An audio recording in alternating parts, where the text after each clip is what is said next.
Assalamualaikum warahmatullahi wabarakatuh. Penerapan kami dari tim Universitas Lancang Kuning, yang dimana kami berdiri pada posisi pro, yang dimana kami setuju dengan mosi perdebatan pada hari ini adalah Bawaslu tidak berwenang menangani pelanggaran pemilu pasca penetapan hasil secara nasional.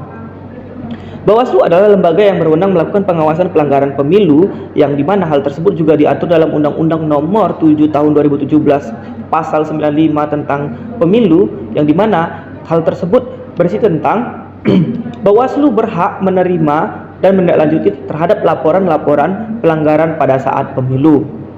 Namun, terjadi sebuah permasalahan pada saat ini, yang dimana adanya benturan antara Bawaslu dan juga MK terhadap putusan yang dapat mempengaruhi hasil penetapan pemilu.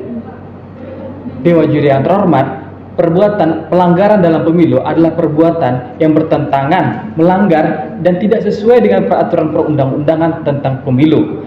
Sebagai lembaga yang bertugas untuk mengawasi pemilu, Bawaslu memiliki kewenangan untuk melakukan penindakan dalam hal pelanggaran yang terjadi di dalam pemilu. Hal ini dapat kita temukan dalam ketentuan yang termuat dalam pasal 93 huruf B Undang-Undang Nomor 7 Tahun 2017 tentang pemilu. Dewan Juri yang terhormat, secara lebih rinci dalam Undang-Undang Nomor 7 Tahun 2017 dalam pasal 95 dijelaskan bahwa Bawaslu berwenang untuk memeriksa, mengkaji, dan memutus pelanggaran dalam pemilihan umum, termasuk di dalamnya adalah pelanggaran administrasi dan juga pelanggaran politik uang.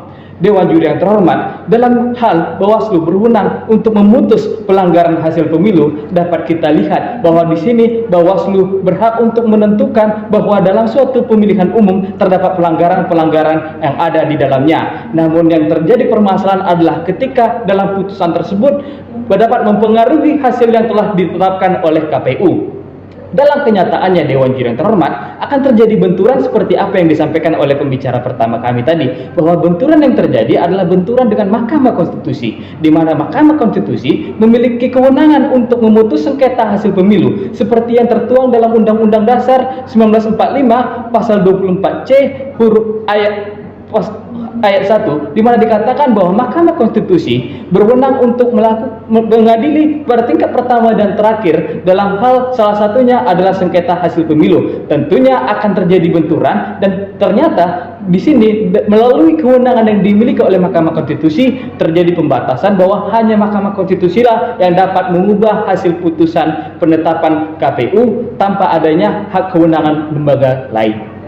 Dewan Juri yang terhormat serta pemerhati hukum, salah satu bukti kasus di mana Mahkamah Konstitusi menegaskan bahwasanya tidak ada lembaga lain yang boleh memberikan putusannya ketika hasil perolehan suara secara nasional dikeluarkan oleh KPU terdapat di dalam putusan Mahkamah Konstitusi nomor 146/10-10-DPR/DPRD/17/2019, di mana telah ditegaskan oleh Mahkamah Konstitusi bahwasanya Mahkamah Konstitusi mengenyampingkan putusan yang diberikan oleh Bawaslu ketika hasil perolehan suara secara nasional itu dikeluarkan oleh KPU. Dewan Juri yang terhormat, artinya apa? Setelah KPU melakukan penetapan perolehan suara hasil pemilu secara nasional, tidak lagi dimungkinkan oleh Bawaslu untuk memberikan rekomendasinya, putusan dan lain sebagainya, karena ending dari putusan ini jatuh di tangan Mahkamah Konstitusi. Dewan Juri yang terhormat, perlu kami jelaskan bahwa yang ingin kami tuju dalam hal ini adalah kepastian hukum dan menghindari kebenturan dalam suatu putusan. Dewan Juri yang terhormat, inti dari standing pro kami adalah dalam hal permasalahan ini kami menginginkan terjaminnya kepastian tersebut.